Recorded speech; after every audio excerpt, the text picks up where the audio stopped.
Also guten Abend zu einem vollen Haus, das freut uns sehr. Noch mehr freut es uns, dass wir diese wunderbaren Gäste haben, diese Professoren aus der ETH Zürich, die zu uns kommen und ihre Zeit und ihre Gedanken mit uns teilen möchten.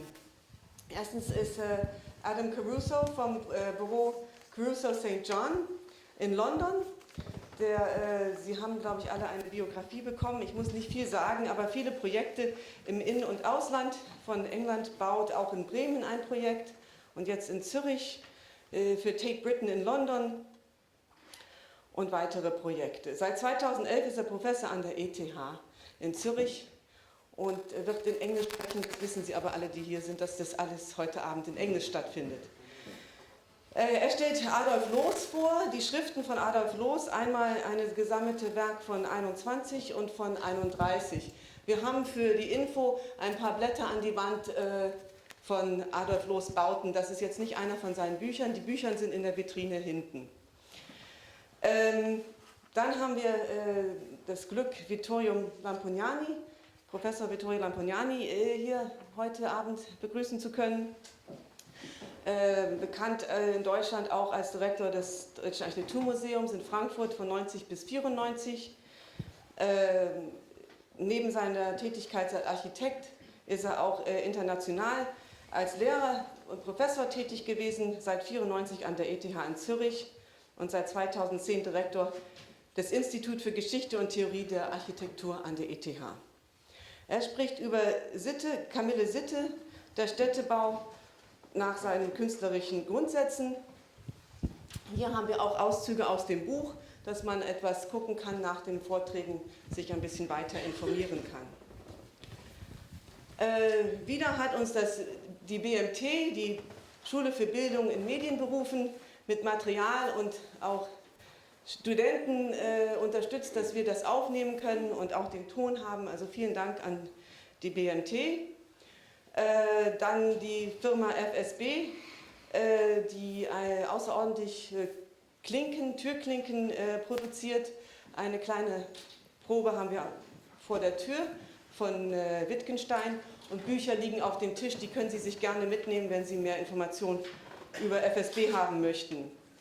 Der zweite Sponsor des Abends ist die Firma Wassermann hier in Köln für Hoch- und Tiefbau, eine wichtige Institution in Köln.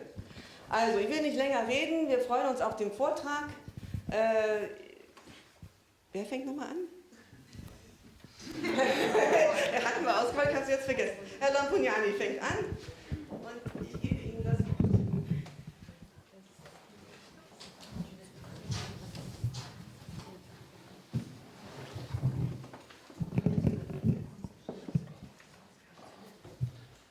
Ja, einen schönen guten Abend. Ich freue mich sehr, hier zu sein und danke sehr für die Einladung zu diesem, für uns ist das ein bisschen ein Experiment. Ich habe zwei Probleme. Das erste Problem ist, dass ich keine Bilder zeigen werde. Ein bisschen ist es ein Missverständnis, weil ich dachte, ich soll keine zeigen, aber es passt eigentlich ganz gut zum Thema vielleicht. Und das zweite Problem ist, dass ich Englisch sprechen muss, also jetzt spreche ich noch Deutsch, aber das muss sich gleich ändern, weil wir das so vereinbart haben und Adam sonst mir Ärger macht. Und man möchte nicht einen Kollegen haben, der einem Ärger macht. Was vielleicht aber auch kein Problem, oder was vielleicht auch funktioniert das ja eigentlich? Ja, das geht schon. Was vielleicht aber auch ganz interessant ist, weil es ist ja ein gewisser, es ist ein Test. Es gab ja die Theorie von Massimo Bontempelli. Bontempelli war ein I will switch to English in a minute, but this I will say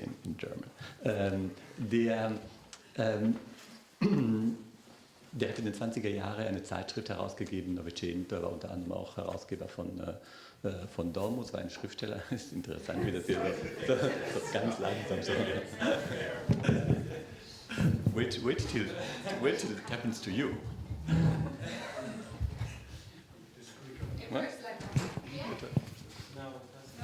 I can also hold it.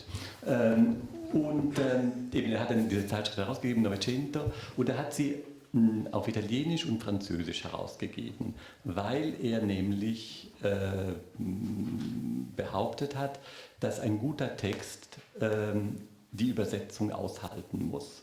Also er meinte, schlechte Texte könne man auch mit sprachlichen Schnörkeln verschönern und man würde nicht merken, dass nichts dahinter ist. Aber wenn sie übersetzt werden, dann ist das die Probe aufs Exempel und die Probe, dass wirklich die Substanz stimmt. Und deswegen müssen Sie jetzt mit meinem schlechten Englisch vorlieb nehmen. Und ich muss aufpassen, dass ich etwas Vernünftiges sage, weil sonst merken Sie es ganz schnell, dass nichts dahinter steckt.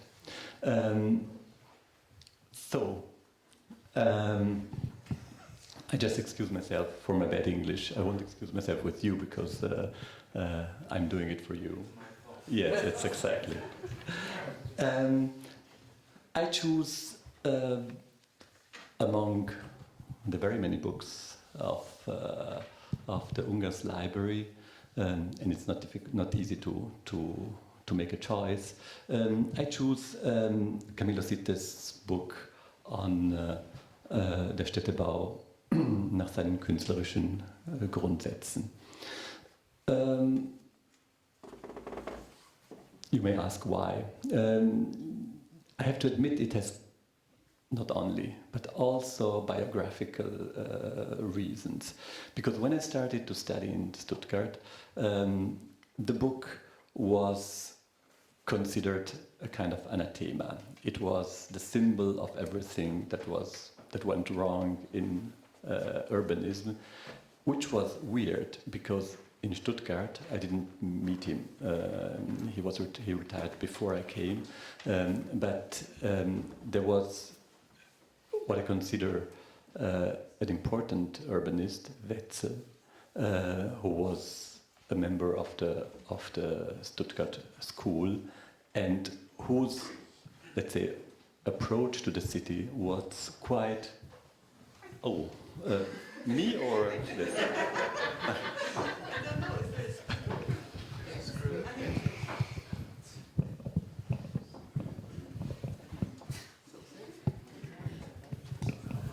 No, hold on.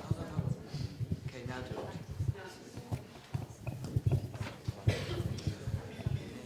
I can try it.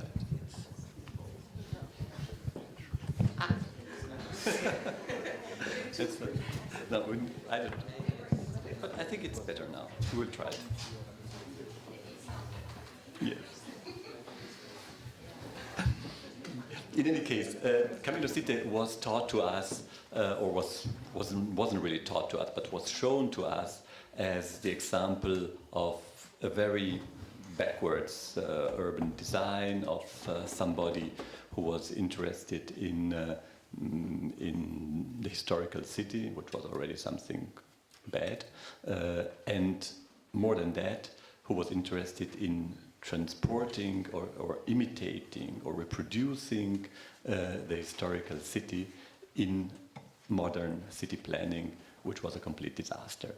And of course I believed it, like every student, only for a little while, but at the beginning I believe it.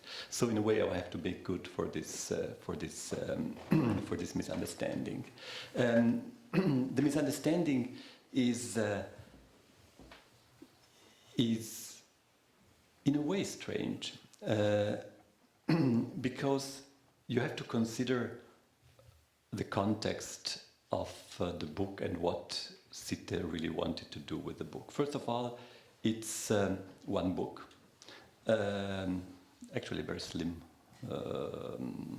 book, which is nice. It has not 200 pages, and it was meant to be the first volume of a double series of book. And the second book would have been called, which he never wrote actually, would have been called der Städtebau nach seinen wirtschaftlichen und sozialen Grundsätzen. So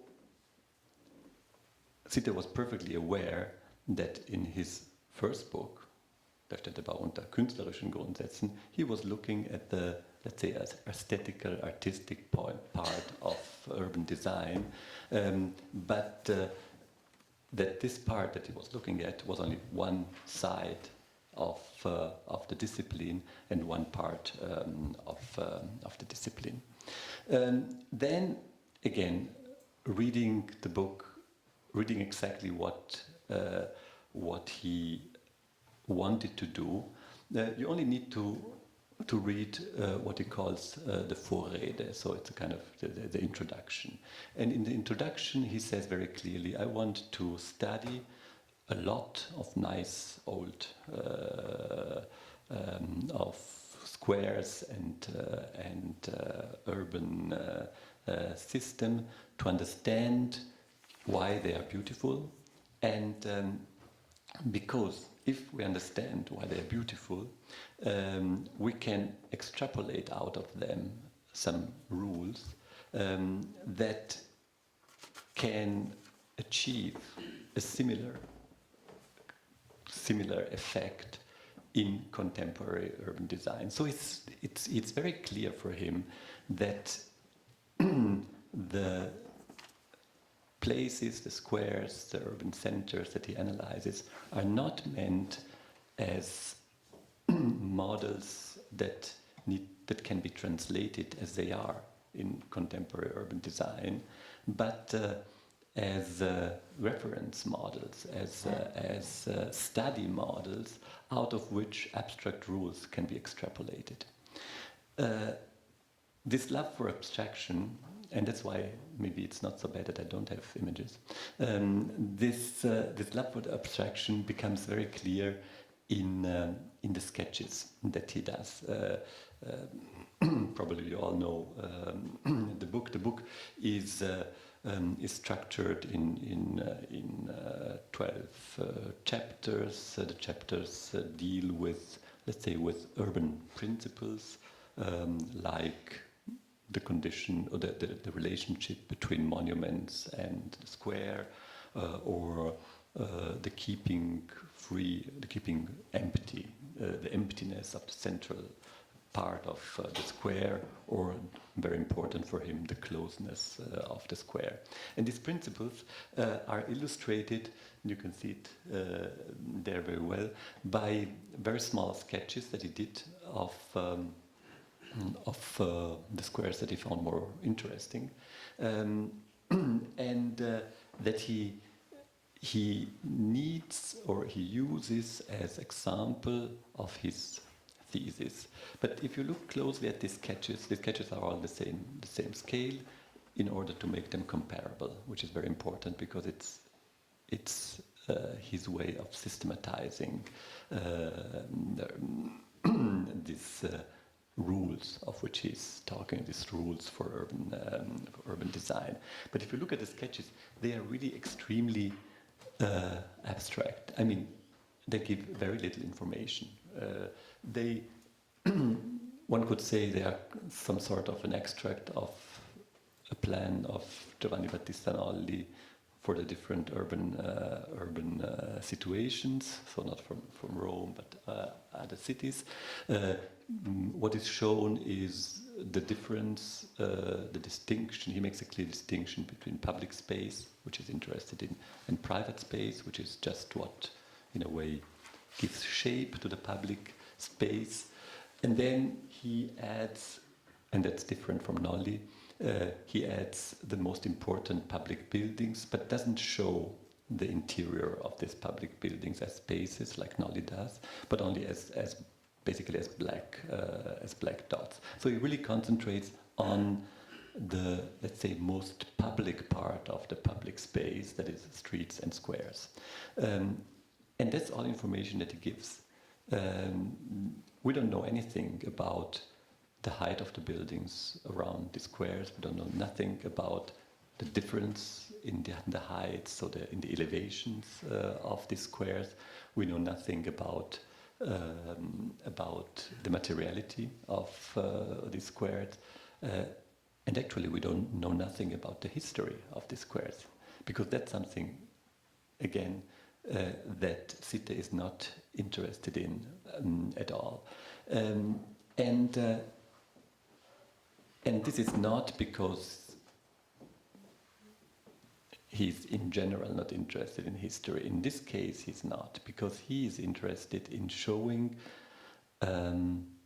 almost ahistorical situations, or showing historical situations, but extrapolating out of the situation ahistorical rules that can be adapted to every possible, also contemporary design. This looks or may sound a very courageous and a historical way of looking at the problem, but basically it's exactly the same that to contemporaries and to more famous contemporaries of Camillo Sitte, Heinrich Wölfflin and Alois Riegel, do with their view of art and architectural history, to extrapolate out of the history general principles that are valid for all epochs and for all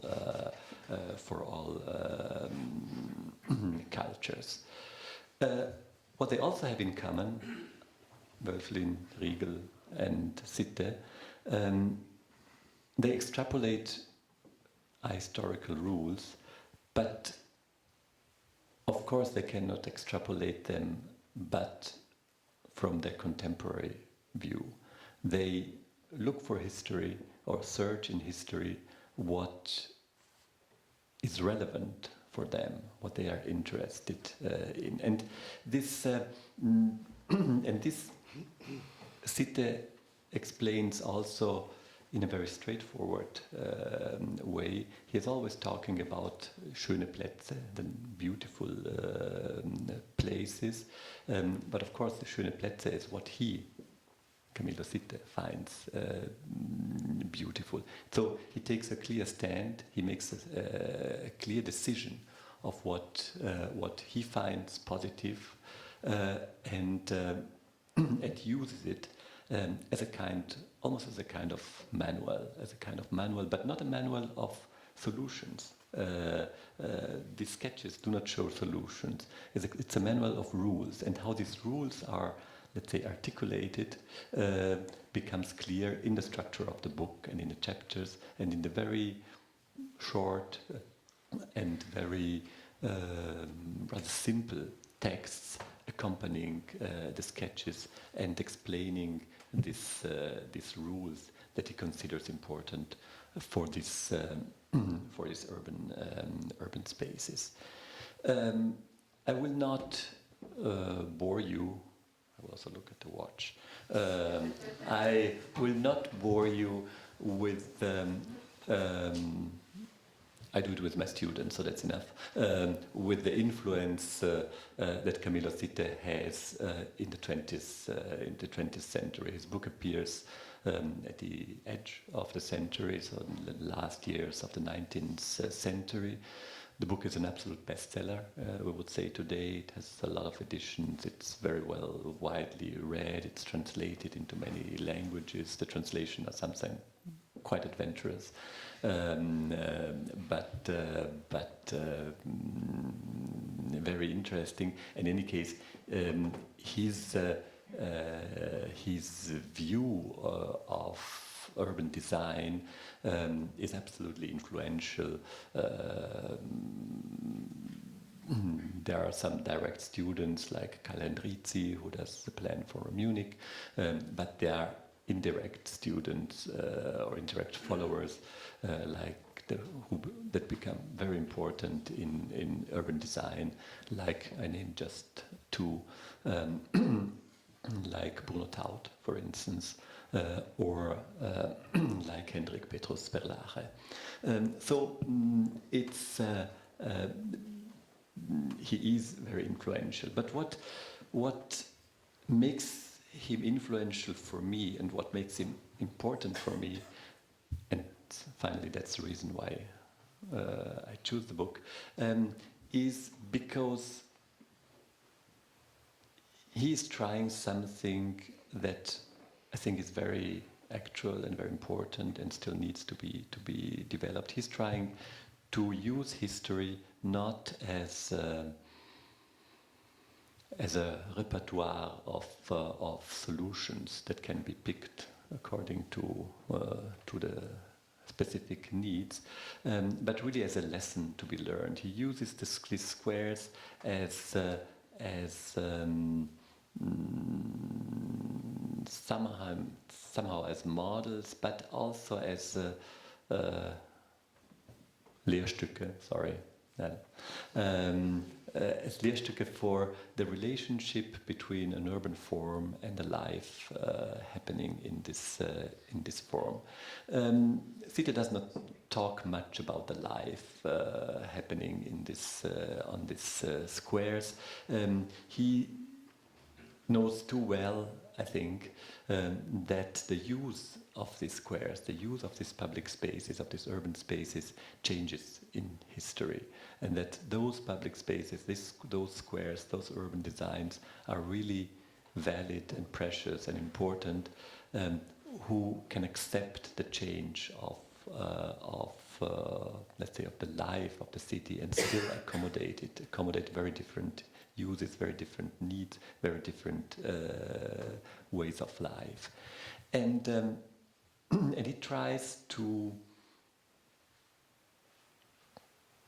make, let's say, to systematize the knowledge on the city, or what he sees as his knowledge, let's say, of the cities, to systematize it in in a booklet, in a series of simple rules that make this knowledge available to others, which is probably also the secret of his success, of the success of his book, and of his influence, of the influence that he has in the history of urban design.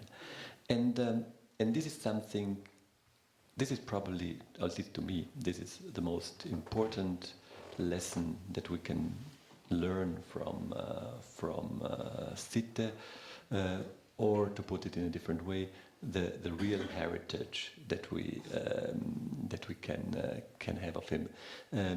That urban design is a discipline that needs not to be reinvented all the time. Actually, that's true also for architecture, and a discipline that should base itself on the knowledge of the city and on the accumulation of knowledge. This is something that really interests me personally, to be able to build on something that has been already done, already researched, already discovered, to move from that point on a little bit further. The abstraction that Sitte shows is maybe from our point of view a little bit too much. I don't believe that, personally I don't believe that, let's say, the volumes, the architectural volumes enclosing these spaces are irrelevant to them. I don't believe that the materials are irrelevant.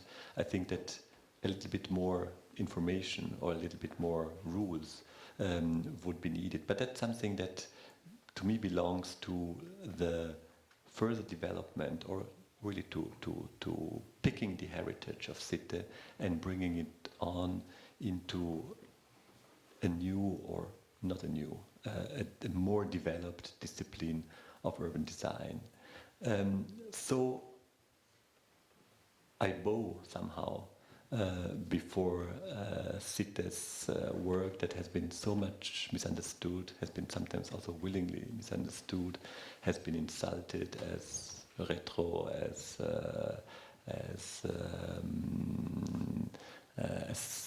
somebody who was interested only in medieval cities, which is not true if you look at the sketches. There are many different times, but really shows an abode in front of this piece of work, this piece of research, that the research absolutely pointed, absolutely aimed at helping, but not in a banal way, in a very sophisticated way, at helping contemporary design, helping actual design.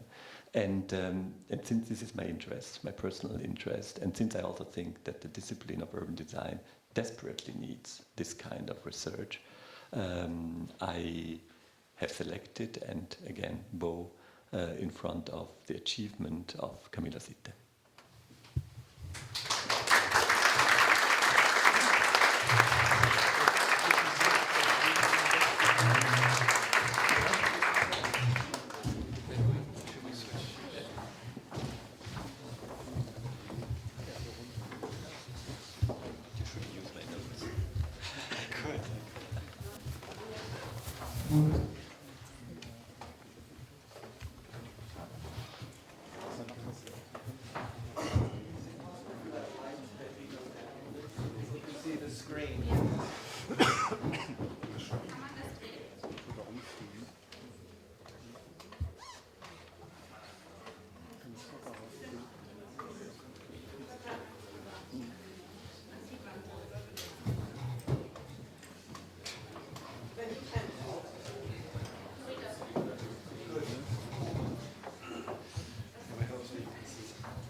Okay, I daren't touch this. It's okay. So my books, and they weren't really written as books; they were released as books. They're collections of essays by Adolf Loos that were originally collected in German in 2 volumes. Ins Leere gesprochen and trotzdem. It's a very personal choice for me, and I'm going to, maybe it's interesting for you, recount how I encountered Adolf Loos going to school in the late 70s and early 80s in postmodern times, which Vittorio and I were talking before. I feel really lucky that that's when I went to architecture school, because it was a time when history suddenly became vivid again. I went to school at McGill University in Montreal, which was a very boring school of architecture, and it still is. And in the 3rd year, there was really one of the highlights of our curriculum. The first project when we came back for 3rd year was called In the Manner of. It's a really early 80s project, and there were 2 visiting professors who gave it, Jean Mounier and Peter McCleary, who both were teaching in the States at the time. Strangely, Peter McCleary was actually a structural engineer who was teaching at Penn, who had some connection to Caen, but was younger. And In the Manner of, we all knew it was coming. So, you know, in the summer, in August, we were already excited about it because you had to think what you were going to do. It was a 4-week project where you would design a project, and you didn't know what the program was, in the manner of an architect. It maybe sounds funny, but it was brilliant. And we'd seen, you know, we were already in 3rd year, so we'd seen what people had done the year before and the year before. So first day of class, beginning of September, it was a group project, so we got into our groups, and you had 24 hours to present the architect you were going to do. and in a way you had to sell it. So there were the conventional ones that you knew would be accepted. So there was early Corb and late Corb. Alto. I'm trying to think of any other ones that were a bit boring. I can't remember. And then the slightly bolder ones. So Venturi. You could do Venturi, it had already been done for a few years. Sohn. That was the year before me, they did Sohn for the first time. Michael Graves had already been done. You could do Michael Graves. And me and my friends, we decided to do Adolf Loos.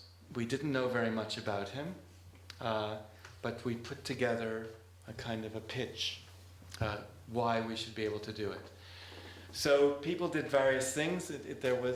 Those architects were done in my year, and then we made our pitch for Adolf Loos, and these two professors really didn't know anything about Loos. They knew about ornament and crime, which often was referred to as ornament is a crime in English, even though it's wrong, but that's what people remembered.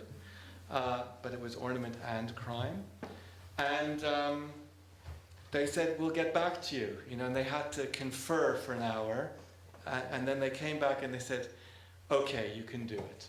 And that fact, in retrospect, completely formed, I would say, the architect that I became. And I was thinking about showing that project, but I thought maybe I won't, because I do have it. It was for a School of Architecture. Another new architect that was done in our year was Melnikov.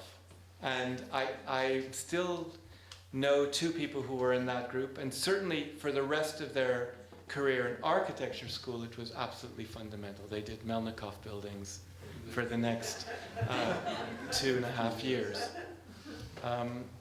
I didn't necessarily do Loos buildings, but over time, and it's not only his architecture, his example as a writer have really, really been important for me. So that's what I want to talk about. This is a fantastic cover for Ins Leere gesprochen. It's pure Adolf Loos, isn't it? Inscrutable and highly modest. But then on the inside, it reveals a little bit about itself.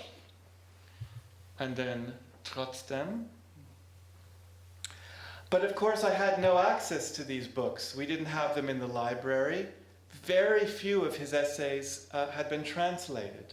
But more or less that year, this book was published. One of the opposition's books, Spoken into the Void, which I don't know if it's a good or a bad translation of Ins Leere gesprochen. And it had more or less the essays from the first collection of Loos's essays. I mean, Loos's essays, Loos is one of the great architect writers, I think. All of his essays are short. I mean, you were extolling the virtues of the shortness of Camillo Sitte's book, which is a book I really love as well. But Loos, they were written as journalism, really, and he spent time in the States, and he wrote these reports from Chicago, working as a dishwasher in Chicago, or working as an extra in the opera. Who knows if these things are true, but fantastic stories written in a very vivid and witty way. But the subject matter, I think, was highly serious. He was talking about social mores, social customs, and the relationship of design and architecture with society. And of course, he was talking about industrial society and the effects that modernization had on society, and what could be a valid expression of that modernization in architecture. And the modern architecture that he was talking about and was incredibly cruel about was Jugendstil and secession architecture, really. And I guess you all know the story of the poor little rich man, for instance, where he's really talking about somebody in a Van de Velde house, I think, Do you know the story? I'll tell you, it takes 1 minute, but the client, the house is finished and the maestro is there. He's been invited to the client's birthday party and he's so proud, the client, and he welcomes people in and he presents his architect as the maestro, and he's wearing the robe and the slippers that the architect designed for him to wear in his new house, and the architect is looking at him with disgust. And he says, "But what's wrong, Maestro? Why are you unhappy?" And he says, I'm so happy and proud of my house. I'm wearing the clothes you designed for me." And he says, "Yes, but we're in the living room and you're wearing the robe and the slippers that I designed for your bedroom." And what Loos consistently does is he compares, or he counters that very Viennese, although Van der Velde is not Viennese, but that very specific and, slightly more than slightly neurotic idea of the total work of art with Anglo design, American and English design, which he always puts forward as being functional, purposeful, and modern. And he's talking about English design, and I'm going to hint on this in a moment. He's talking about English design, the design of the arts and crafts movement at the end of the 19th century, which really was the last period of good English design. England didn't have modernism, really, and it was downhill from there. So that's kind of interesting. I guess the United States you can't quite say the same thing about, but they were at a moment where design and modernization somehow were in step.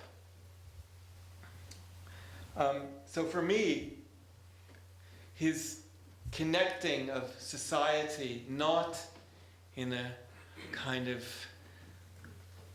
big P political way, the way in which modernism would try to enmesh architecture with politics, that architecture could be a political instrument, that with a really good public housing project you could solve all of the ills of the world, which by the time I was at school was clearly not the case.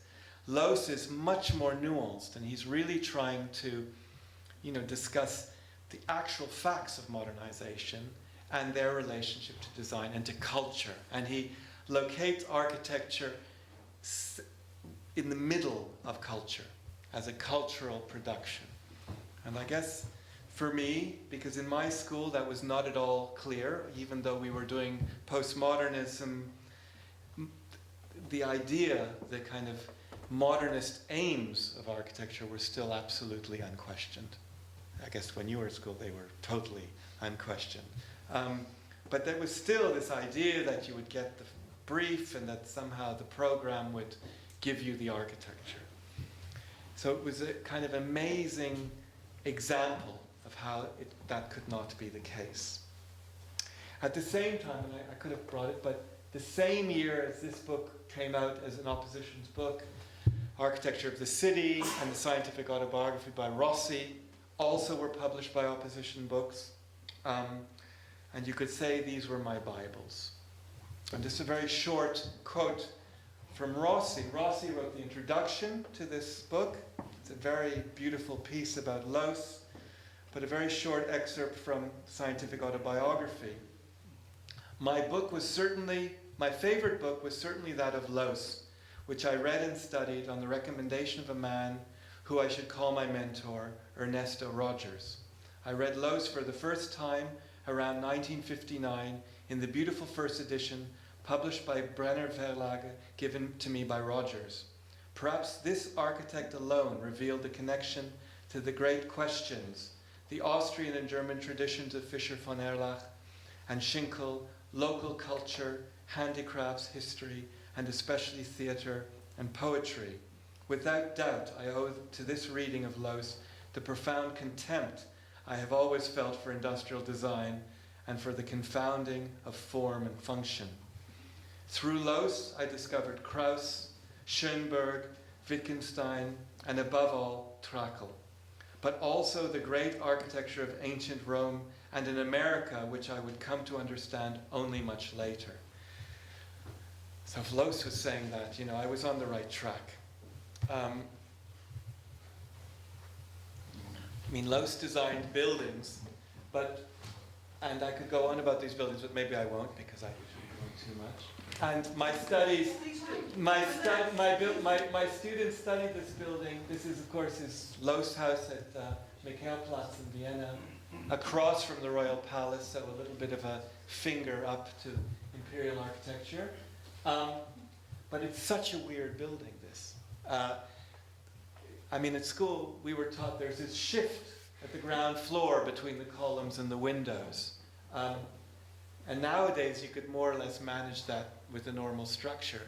But actually, the whole upper part of the building is in reinforced concrete, and it's working as a Verendale truss. So it's a clear span so that these amazing marble columns are not load-bearing. But he only shifts them a little bit, so it's a kind of incredibly perverse, but interesting. And then the Müller House in Prague, which is probably his great work, great series of developed interiors within this stereometric exterior. And I don't think he said it, but somebody told me, and that makes sense to me. It was like stuffing an English arts and crafts house, which would generally have a rambling plan because it was in the country, into a cubic volume. And in order to achieve that, he had to invent Raumplan. So Raumplan isn't a kind of abstract idea like the double height spaces of Korb, say. It's actually something coming out of kind of social circumstances of making a house, of making domestic spaces, and making houses which already are having an edge, which is to do with this modernization, to do with houses like arts and crafts houses had been, of houses now becoming an embodiment or a reflection of bourgeois culture rather than of an aristocratic ancien régime culture, and kind of also fed through a filter of Freud, I guess, and I'll come to that in a moment. For me, though, Loos is really important for his interiors, because I guess the interior is where life happens, and the incredible range of interiors that he made at the same time. So this isn't about a development in his work, but rather that with this sensitivity to social mores on the one hand, and then this formal ability to make spaces and to engage with or to facilitate these different activities, he was doing these things at the same time. I have a really nice book of 40 or 50 apartment interiors that he did in Vienna. Some of them very cheap, minimal interventions. And he used to give tours of these apartments. They were advertised in the newspaper, and you could go with Professor Loos and hear about how the bourgeoisie lived. I wonder if he was cruel to his clients. I'm not sure. So this is the Museum Café, which is one of his first interiors at the end of the 19th century, which has been restored and is more or less there in the same state. Doesn't have the pool tables anymore. And it's a kind of a classic Viennese cafe, working from breakfast time till late at night. A kind of neutral environment, but that's not to say characterless, but an environment which you're happy to go with your family and have breakfast there, but you could also go late at night for a whiskey, say. Kind of very flexible, large space, engaging with a very strong tradition in Vienna, because in London we don't have cafes like this. Actually, in Zurich there aren't cafes like this either. But then, 4 years later, the American bar, 4 blocks away, totally different. This is a whiskey bar.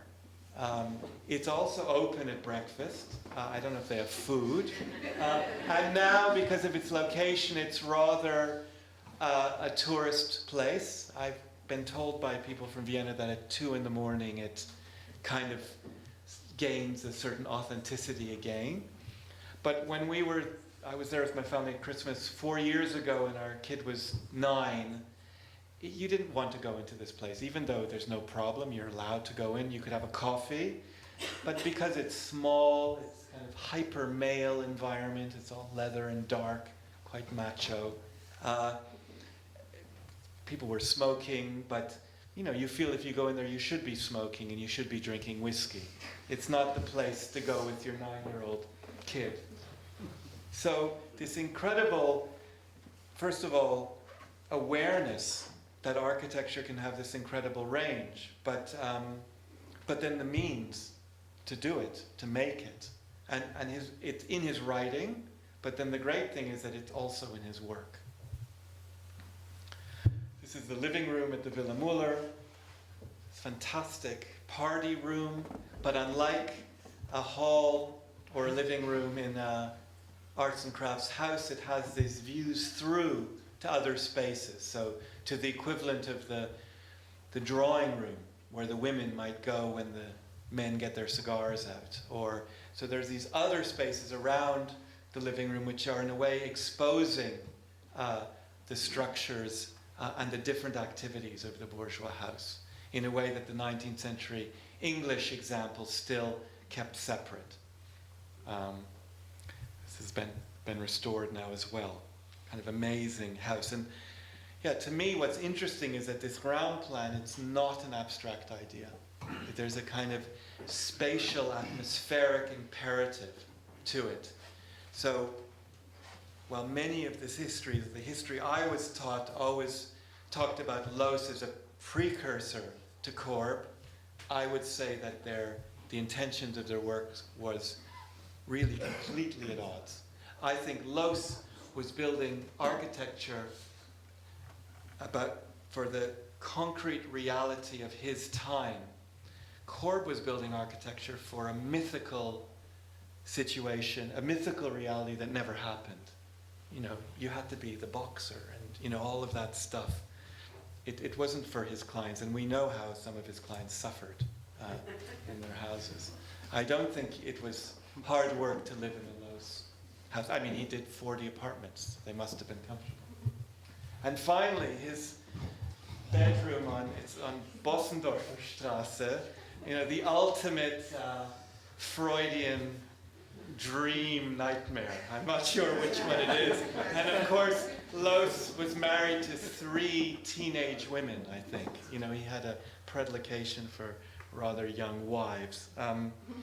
Who knows what went on in this room.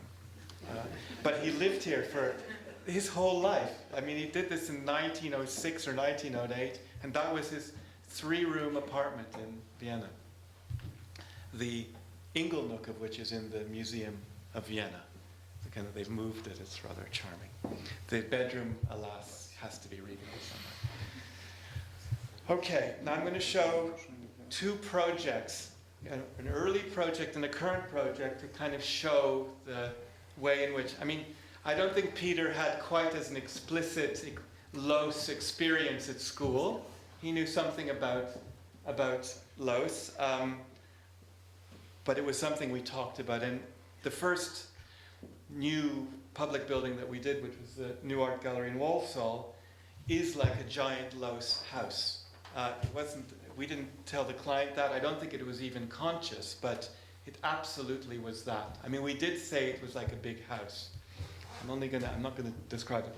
This is the first model we made of the project for the first stage of the competition, where we made an interior which had, you can see spaces of different characters, of dark spaces, the dark ones, and lighter spaces, and different stairs that were connecting them. And then we wrapped it in a fabric, which was like the veil of the facade. And we were saying something about the interior of the museum being quite varied and house-like, having different scales of space, and that for urban reasons, this variety would somehow be made more uniform by the exterior. That's the building down the high street of Walsall. It's in the middle of England. remarkably like the first model. And I want to show you, this building needed 12 sections to describe it, but then in construction I think we kept 7. So it is like a hyper round plan. And it's a building, it's a public building which has quite a range of different characters within it in order to support what had to happen in the building. I'm not going to describe all these sections, I'm just showing them kind of to give you a flavor. But you'll see how there's the foyer of the whole building, but then there's the kind of hall of the permanent collection galleries. So there's like a double foyer. Permanent collection galleries, which are a domestic collection, have very 3.5 meter high spaces, domestic spaces, whereas the temporary exhibition galleries are 6 meters high. And then there's this really tall space at the top, but it's next to a low space. So there's all of these things, and depending on where you cut it, it changes rather a lot. So I'll just go through them. So there's another grand stair from the foyer that goes to a library, but then stops. It only goes one flight. But then there are these really long stairs which connect the major levels of the exhibition spaces. And they're lined in timber. But they get repetitive, obviously, these. And there's another stair which is joining the 2 levels of the permanent collection galleries there. And that's a fire stair. So it's a kind of seemingly quite simple building, but it holds kind of a lot of surprises in it. And then that continues on the inside. So we thought of the building as a house, but also a bit like a warehouse. So the big space is like the entrance. You see rather a lot of the concrete structure of the building, which isn't what it looks like either. So there's board-marked concrete walls, which are structure, but in some places they're covered with timber lining in order to make it more friendly. There's a kind of discussion with our client that all this concrete is a little bit aggressive, so we would line the concrete, but we lined it with timber, which was exactly like the timber that was used to make the concrete. And when you look at it from certain angles, the texture is the same. Then there's this beam ceiling, where the depth of the beam is not related to the span, it's related to the height of the space. So it's a bit perverse. And in this case, the beams are actually hanging from the walls of the permanent collection galleries. But you don't notice that when you first go in. It just looks like a beam ceiling with rather fine beams. This is the grand stair that just leads to the library, and then you can see it becomes a much smaller stair. Then the hall of the permanent collection gallery, which is entirely lined in timber, like a arts and crafts hall, which gives access to 13 permanent collection galleries, which are rather domestic, which each have windows. But then on the 3rd level, there's a temporary exhibition galleries where the shell becomes evident again. But the walls are white because it's an art space, and there's clerestory lighting, some of which is real and some of which is actually artificial. And then the big space at the top, which was the restaurant, it's been changed now. And then a kind of veranda space that looks back to the city. And there's the tower of the town hall, which was the last major public building of Walsall, which was almost 100 years before our building. It's a rather poor place. So, but I mean, when I look at this, it feels rather modern, this architecture. So I want to show you something more current as well. So this is another museum project for Tate, Britain, where we're in the 3/4 the way through a big restructuring project of this building. And I just want to show you one set of spaces. So at the front of the building is a rotunda, where we're doing a number of things, like this new stair and new floor. I'm not going to talk about that. What I want to talk about is at the upper level, which originally was public, was a gallery, but in the 20s, when there was a big flood, became offices. because they had to move from the basement up. We're making public again. We're making it into the members area. Like there's 100,000 Tate members. It's not very expensive.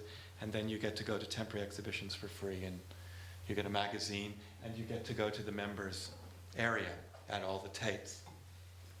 And we're working in the heart of this late Victorian building. So the question was, how do we make these interiors? So you can see the relationship, the principal level, this upper level. So what we've been doing is we've been choosing it was an idea we had with the client to use furniture that's from more or less the same period as the building, because that's been our strategy about the restructuring of the building, that we work in a Victorian manner, kind of. In the Victorian building, we work in a 1970s manner in the 1970s parts of the building, etc. And when we finally get to the Sterling, I'm not sure what we'll do. But we would try and do something that engages with Sterling. So you can see these are groupings of furniture, some of which we had trouble finding any furniture from that period. So we have this Lutyens chair, which we're using. But then we're trying to make these groupings. See them there. And I think it's quite radical for a museum, that are quite varied. A number of different pieces, which are to do with having a low, comfy seat, a club chair, higher dining chairs, different heights of tables, bar stools. And we're trying to make them quite varied, but that together they make a constellation which works amongst themselves, but also works with the space, as well as with art, in this case, busts from the collection. So this is the Lutyens chair, which is a company that's being run by his granddaughter, and they're totally thrilled that we're going to use some of their chairs. But then, this is a E.W. Godwin table that we found. But we're going to make a version of it. We're not going to make, because it's not in production, and we don't want to reproduce it exactly. And a Macintosh club chair. And so this is a version of the low Godwin table that we're doing out of plywood. And the Macintosh chair. And then how they work in this ensemble.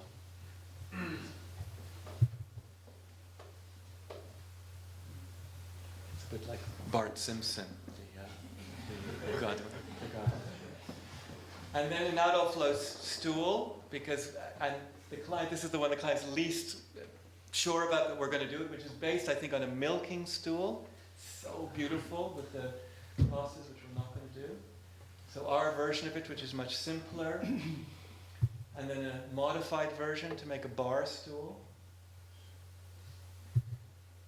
And then that piece at the bar in the club, in the members area. The lights are another part of it. Okay. Thank you.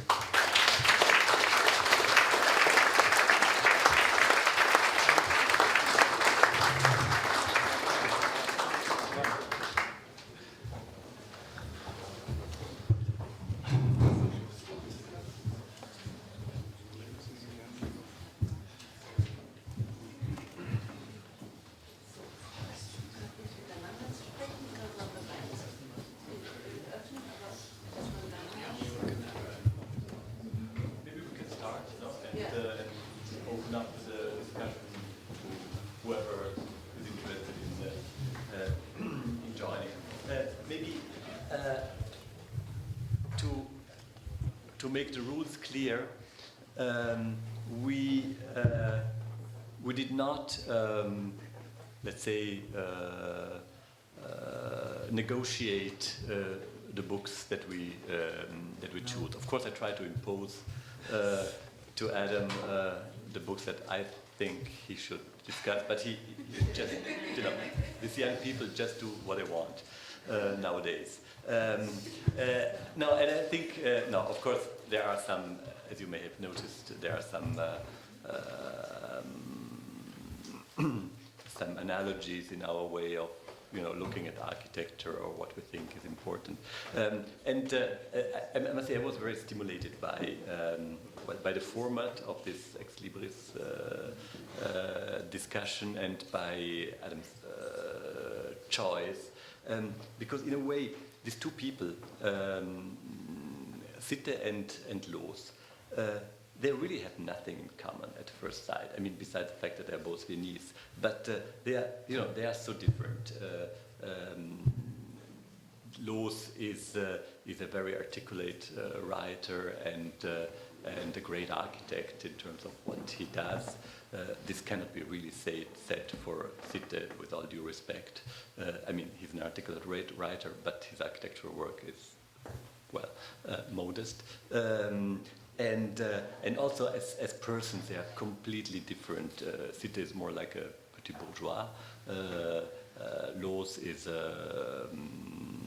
somebody living a kind of modern idea of aristocracy. So they are really very different. But if you look at, for instance, what you just shown of Loos, the Loos house. Now, the Loos house is, in a way, is a house that has a complete, at least for the time, complete absence of the facade. It has no facade. In fact, it was, as you know, it was a big uproar, a big scandal that in the center of Vienna and in front of the Hofburg, such a completely non-existent, mute house could be built, and I see quite some parallels to the complete absence of any interest in architecture by Sitte, because he really thinks it's not relevant. It's not relevant to the spaces that he wants to do, and probably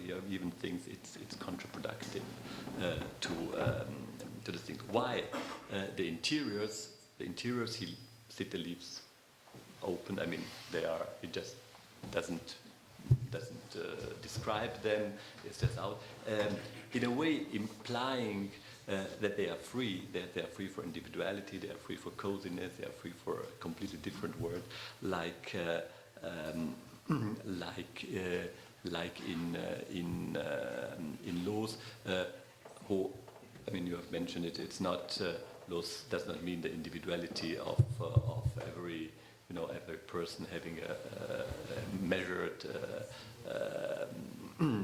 suit, but a kind of general or generalistic interior, but that can be opened up. So I think it's quite interesting how these two completely different persons, when it comes down to the question of the city, do have analogies. I think so. But don't you think, I mean, I haven't thought about it lately, but wasn't Sitte a critique of the Ringstrasse development, of the kind of pomposity of that? Do you think? I mean, you don't. It was. Frankly, I don't think. I mean, Sitte. This is also in his book. It's the image. It's one of the images on the upper right-hand side. Sitte does a critique of the ring, but it's not. He doesn't mind about the architecture, he just ignores it. But he minds about the spaces. No, that's what I mean. And he thinks that the spaces of the Ringstrasse are just too big, too large, and people will not be at ease there. And there, of course, there is a complete, let's say, congruence with Loos, who at a certain moment in he puts up a private school in Vienna, a private architectural school, and in this school he develops together with a pupil of him who has to draw. He says what he wants. Loos says what he wants, and his pupil has to draw, and he draws a new ring, a new Ringstrasse, which is it's not exactly what Sitte draws. Sitte uses only two pieces, Loos does a whole plan of Vienna, but the principles are the same. Closing off the spaces, or let's say making them much smaller, much more differentiated, much more varied, and saying we don't want a street that cuts off the center of the city from the outskirts, but a street that connects them. Yeah. And there they really work in a way Coherence, absolutely yes. on the same level. And couldn't you say that the kind of interest in reality as having a potential to be a response to modernization, they share that. You know, you could say neither was revolutionary. They were both looking at the situation that they were in and trying to put forward kind of, you know, a kind of intellectual, an argument, a complex argument about how you could move things forward, but you know, without the kind of the fissure of modernism. You know, there was a realism, but a kind of an idealistic realism, maybe. I don't know. Loos was a bit cynical too, you know, but yeah, I mean, their tones were totally different. That's clear. But the relationship to modernism, you could say, I would say they're quite similar, because, you know, Sitte was the inspiration for Berlage, who probably did one of the great extensions, modern extensions of a city, which Corp would, you know, go, you know, impossible. And yet, it's there, you know, it was an enormous extension, it's there now, it's still a fantastic extension. And you could say it's a kind of a realist, modern extension. And I guess it wasn't so clear what you could do with Loos, but I think even today there's a lot you can do with Loos. You know, there's a kind of incredible potential and scope in what he was saying in terms of the architect's relationship to culture and to contemporary culture, and his work shows it, and there's an equivalent today, I think. So in that respect, they're equivalent in a way. Very different, but they're kind of working at this in a similar sphere. And equivalent in their, let's say, anti-modernism, at wanting to go back to a city in a human scale, and a city actually for the pedestrian. They were both looking at the city from the point of view of somebody moving around the city by foot, contrary to Otto Wagner, for instance, who did exactly the contrary, not saying the city is now the place for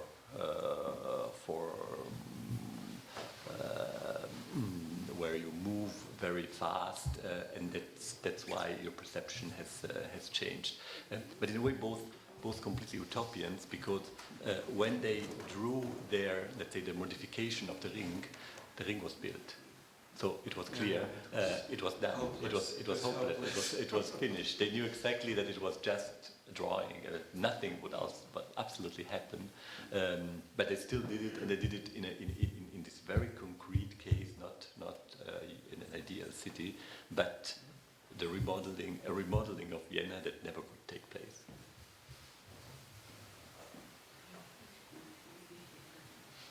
No, should we ask any questions? I mean, you can't agree with us. You can ask in German too. We know quite well from Adam Caruso's talk what Adam Loos rejected and what he liked. But we don't really know the same about Sitte. And my question is, could you briefly give examples of these artistic principles which are part of the title of the book? Yeah.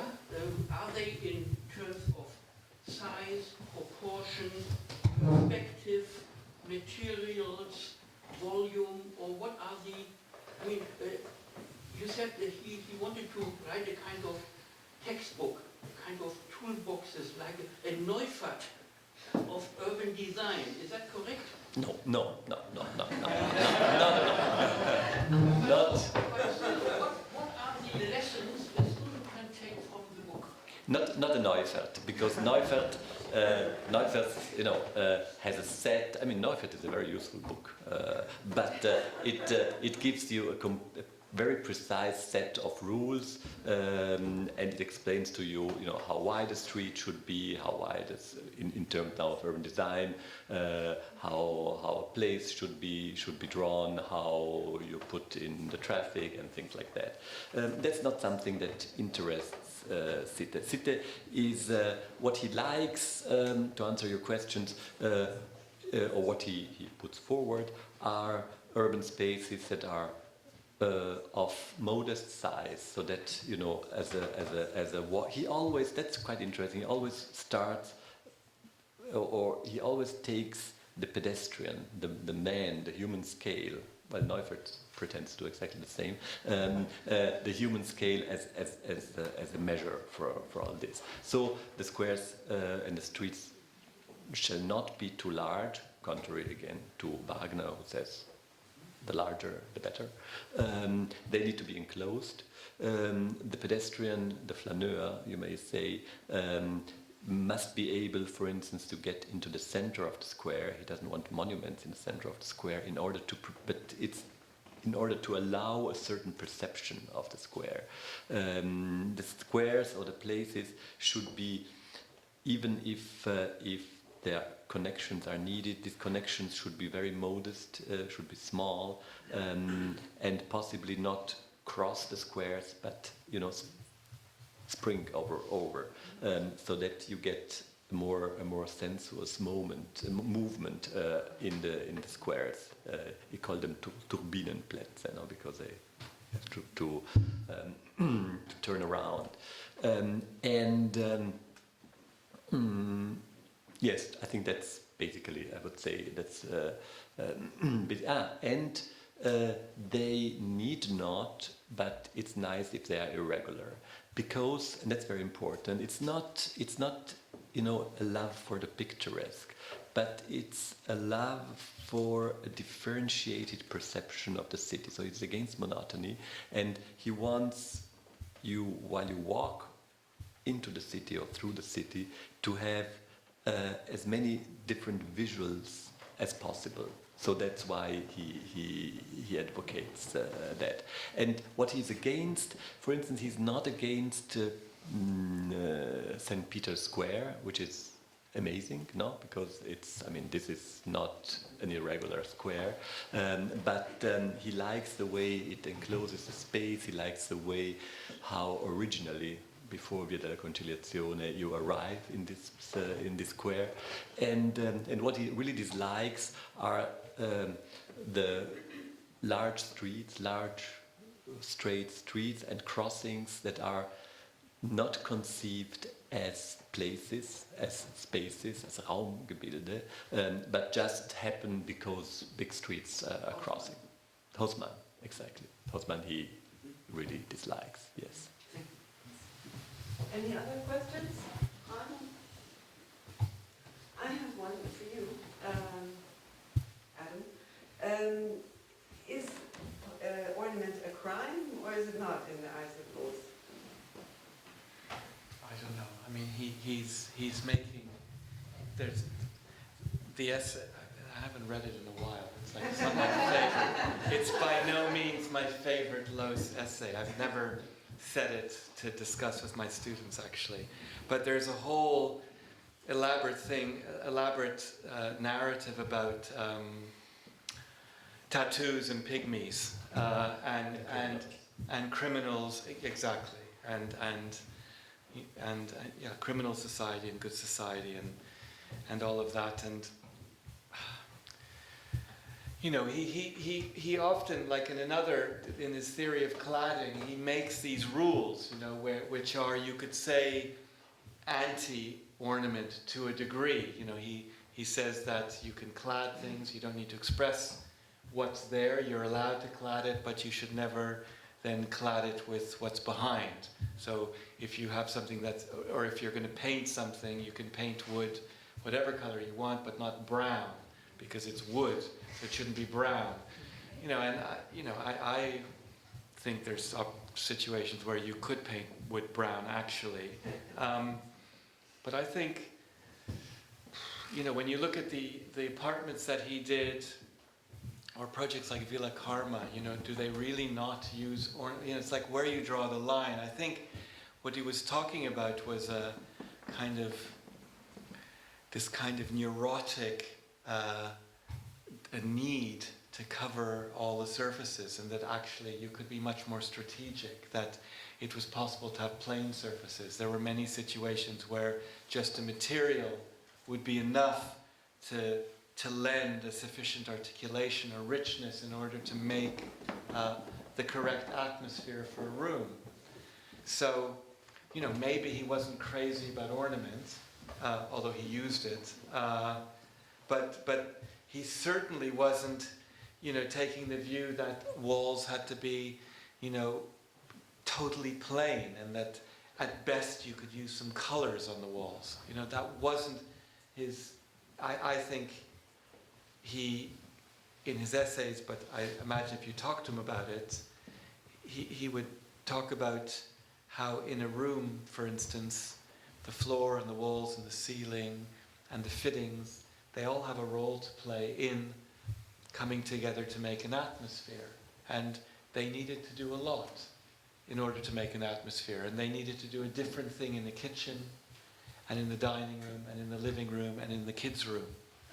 And in the Villa Müller, you can see how there's this incredible range of colors and atmospheres, which, come. Another of my favorite architects is Philip Webb, which you can see exactly in a really great Webb house like Standen, where there's this incredible range of atmospheres, from the greenhouse to the study, to the dining room, then to the living room, which starts to have a certain formality. And Philip Webb's architecture doesn't have much more ornament than Loos, actually. They're both using wallpapers and fabrics and painted wood and natural wood. And I think he was making a point about a kind of over application of ornament. And I certainly don't think he had any problem with classical ornament. I mean, I think it was a kind of Jugendstil secession ornament that he had the problem with. But he was a polemicist. He was always overstating the point, to make the point, to make it witty. Any other questions? I have one more. To Mr. Lampugnani. Would Sitte be somebody one could look at to save the problem of Plätze in Cologne? Because Cologne has a disastrous problem. What the squares, the public places is concerned. Would one be able to apply ideas of Sitte to solve the problem, or is it then too abstract? Too late. Too late.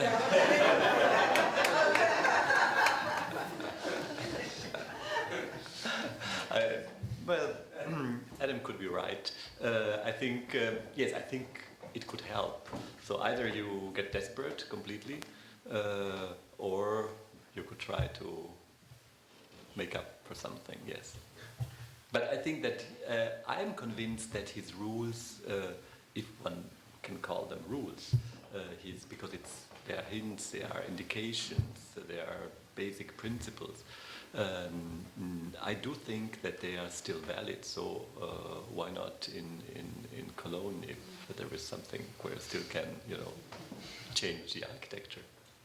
But I think that, my reading of Sitte is that he was proposing that you make public spaces on an atmospheric basis, that there were certain things about size and proportion and proximities and the relationship of regularity and irregularity, but ultimately it was that they would have a certain atmosphere, and that atmosphere wasn't dependent on the architecture.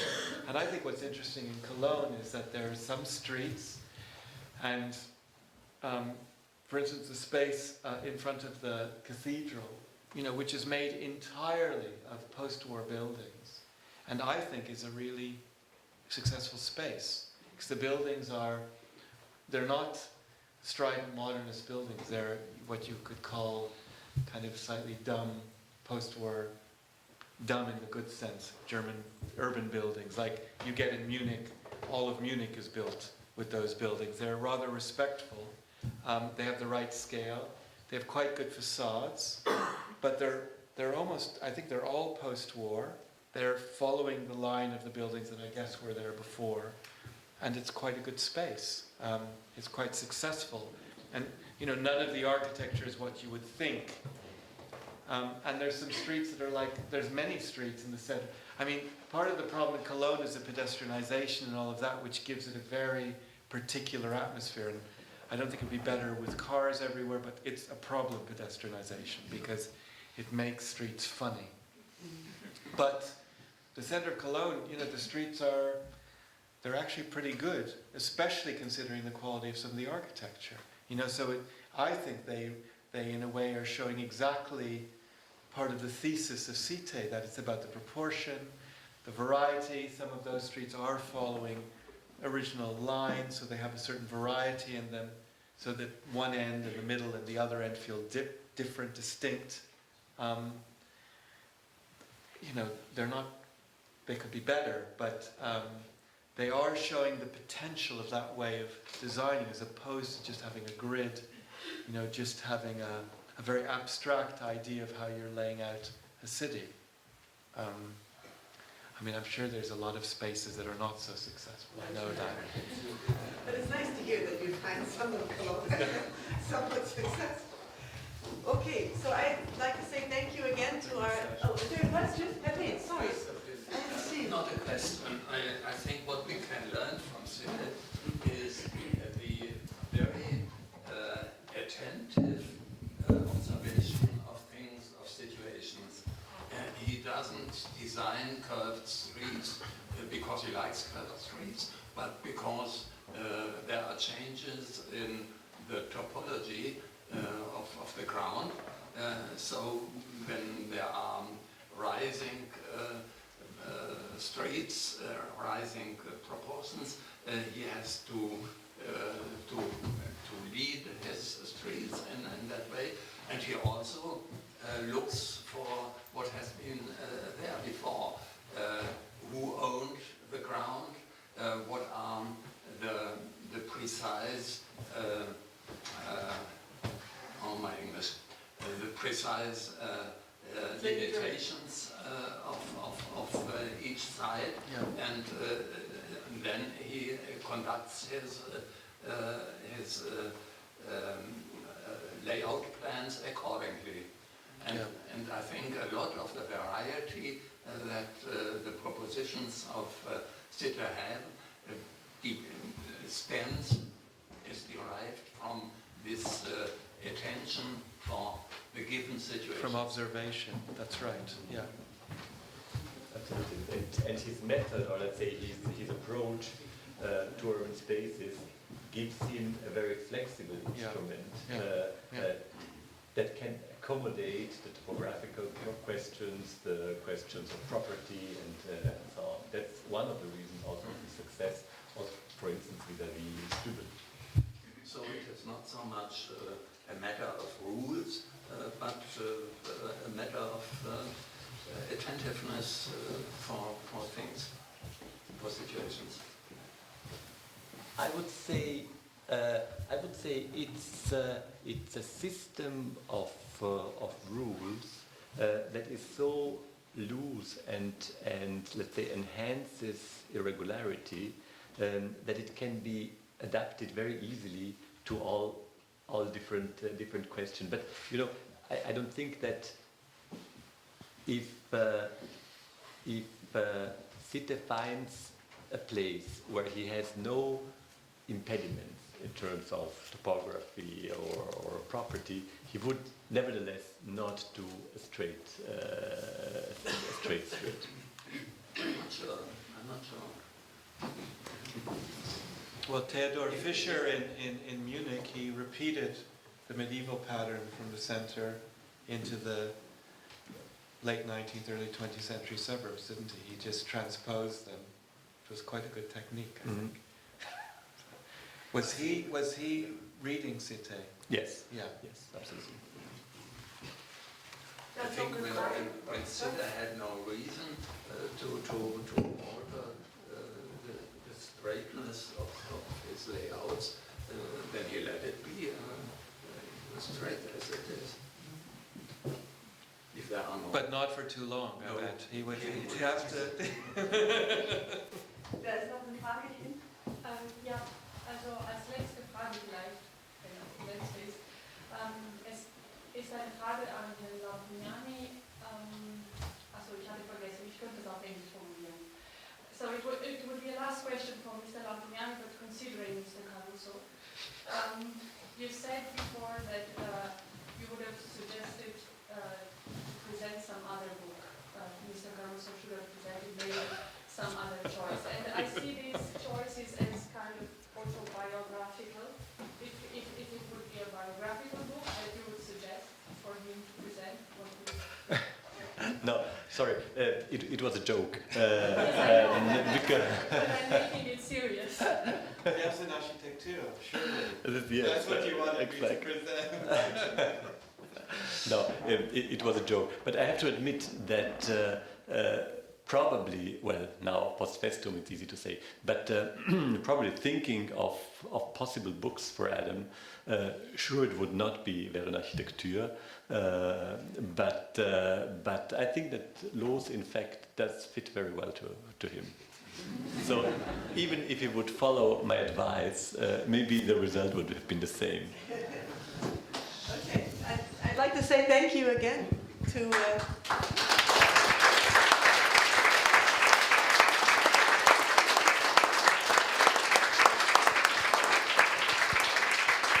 ganz kurz in eigener Sache. Erstens wollte ich am Anfang sagen, ich bin wirklich sehr froh, wie viele junge Leute wir heute angezogen haben. Freut mich sehr, willkommen, dass ihr auch diesen Abend mit uns bestreitet. Wir werden ganz kurz nur im Januar eine Ausstellung mit dem Alva-Alte-Museum machen zu den Passagen. Die Eröffnung ist am 13. und die geht dann bis zum 20. Januar. Da seid Sie alle wieder herzlich willkommen. Nur eine Woche zu den Passagen während der Möbelmesse. Und unser nächstes Ex Libris, das Datum steht noch nicht fest, aber die Vortragenden sind Professor Michael Mönninger von der TU Braunschweig und Klaus Theo Brenner, Architekt in Berlin und auch Professor an der Fachhochschule in Potsdam. Jetzt lade ich Sie gerne zum Glas Wein ein. Wir können auch ein bisschen reden miteinander, die Bilder angucken. Tragen Sie sich gerne in unser Gästebuch ein.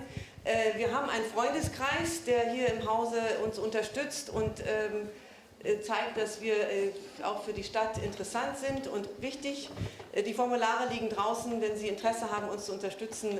Wir freuen uns über neue Mitglieder, insbesondere auch junge. Es gibt auch einen Preis für junge Leute, das ist ganz angenehm. Also ja, willkommen bei uns und schönen Abend noch.